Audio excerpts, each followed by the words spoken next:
Hi, Paula. Hi, Julie, Jim, and everyone. I was listening into the previous call, and it's so great to hear these young kids talk, with the passion of their heart and seeing their perspective. I mean, as adults, we think we know, but when we hear the kids, we actually understand and empathize, which is great.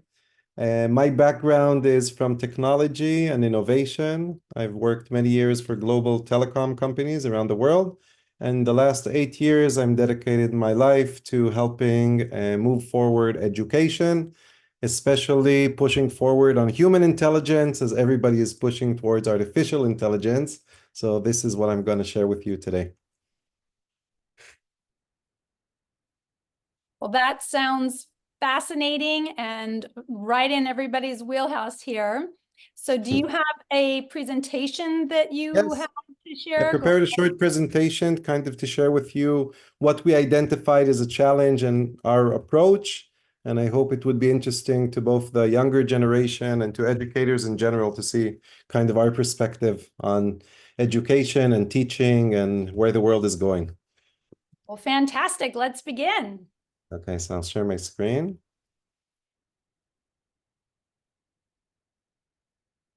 Okay, so we titled the presentation as Data-Driven Learning, and I'll explain as we go along. My name is Yoav Guez, and CEO and co-founder of a company based here in Israel in the Middle East called Beta.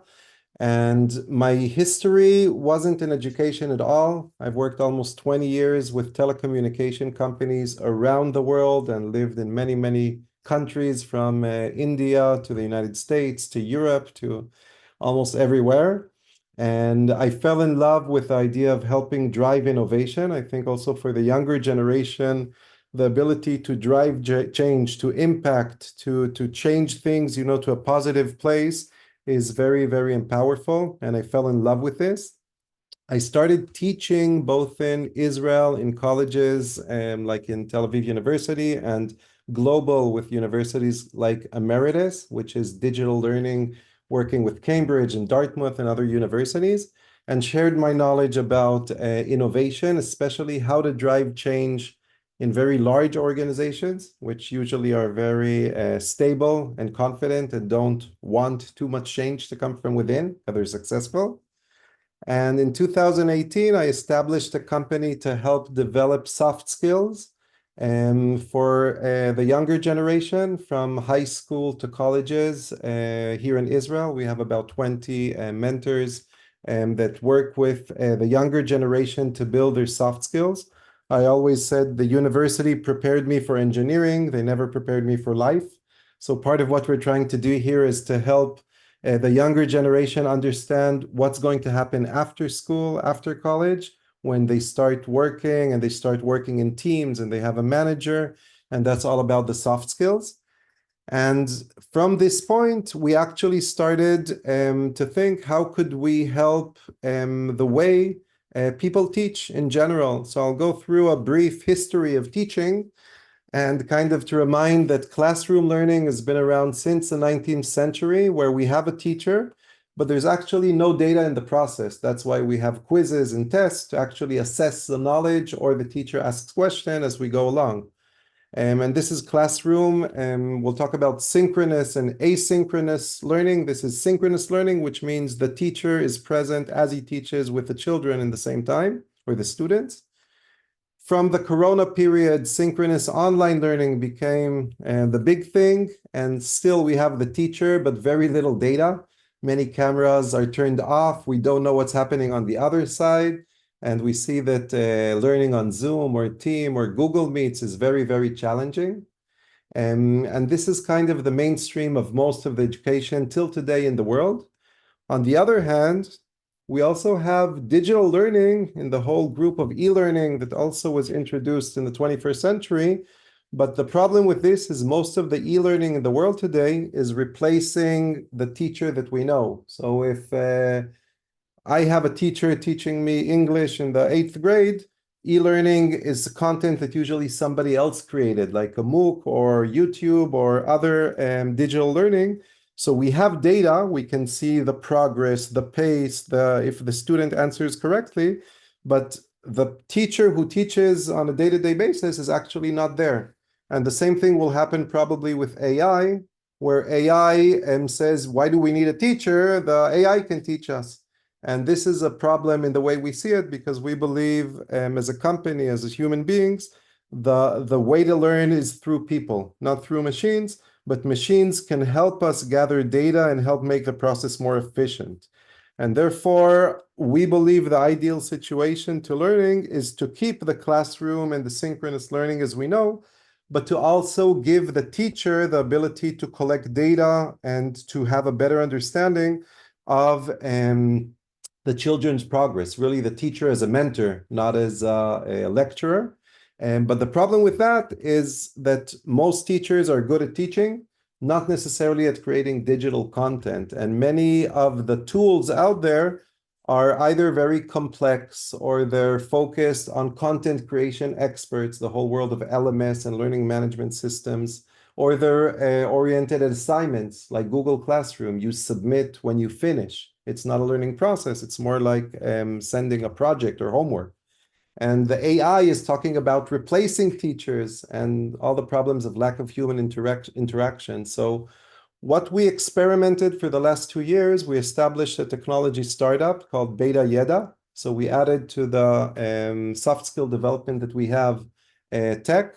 And the idea of the tech was to enable true hybrid learning, which means try to break the barrier that any teacher, people who are not very technical, any educator, could easily create digital learning units by themselves.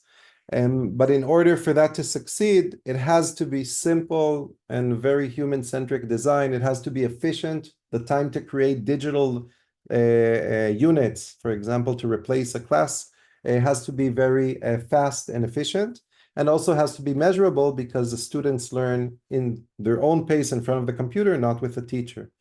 And that's what we did for the past about 2 years ago. We established this tech, and I won't share the tech, we won't have time, but I can share with you some of the case studies, which we're very proud of because it's very hard to drive change in education, as everybody here probably knows. So every success we're very proud of. And we have one college here in Israel that already 50 teachers are actually replacing the frontal learning with asynchronous learning, which means the students don't come to class once every 2 weeks, and they do self-learning, which also develop that skill of self-learning. Thousands of students are already using it, and it's used for every subject, from physics to math to almost everything. And the feedback from the students and the teachers is very good. So just to explain again, the teacher is still there, but instead of coming to classroom every week and teaching, he comes once in every 2 weeks. And every other week, the students learn on digital units that that same teacher created by himself, which is replacing classroom learning. And he gets data from that, so the teacher can know based on what the students did, who is doing better or worse, and where to help.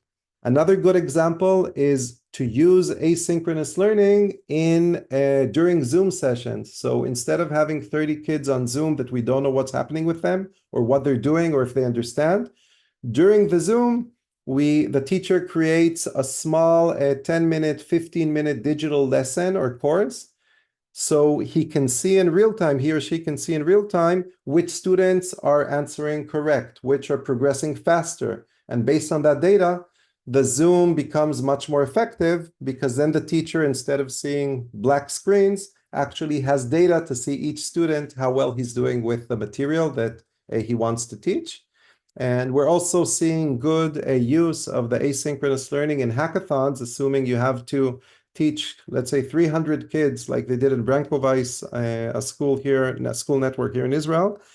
Innovation process like design thinking, how do you effectively teach them when you have so many kids and so many teams? So asynchronous learning created by the teachers there was a great process. So for knowledge assessments and for knowledge sharing, we actually see if you give the right tools to teachers, you don't need to replace them or to say computers can teach better, but you can actually empower them. You just need to give them the tools that fit, their knowledge, experience, and ability, and then they can use those tools and make learning much, much more effective in a true hybrid format rather than just Zoom or frontal training.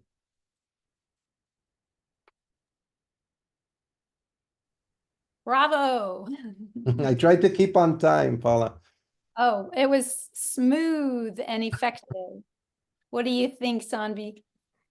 That's a really good idea because I could tell on every single one of your slides, it either said no teacher, some data, or it said there is a teacher and there's no data. So I really like how your idea gives a little bit of both. And I wanted to ask, what was your inspiration for getting this idea? What made you first realize that this was an issue? I can tell you, I didn't teach in school, Sanvi, but I taught adults. And I noticed when I'm speaking to, let's say, 30 adults who are, people over 30 and they have a lot of experience and knowledge, a lot of the time when I'm speaking, I don't have their attention. They're like playing with their phones, talking to each other, gazing at the classroom. They're not really listening. But once in a while, they take up their mobile phones and they copy one of the slides that I'm presenting. And it got me curious to say, out of 1 hour that I'm talking, only a small fraction of that time is something that really interests them because I see they're taking a photo. They want to keep that knowledge with them.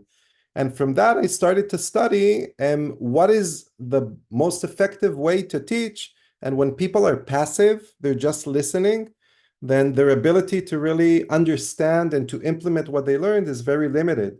But if people are active, if a student is not just looking at a Zoom and listening, right, his mind will gaze exactly like those students at college.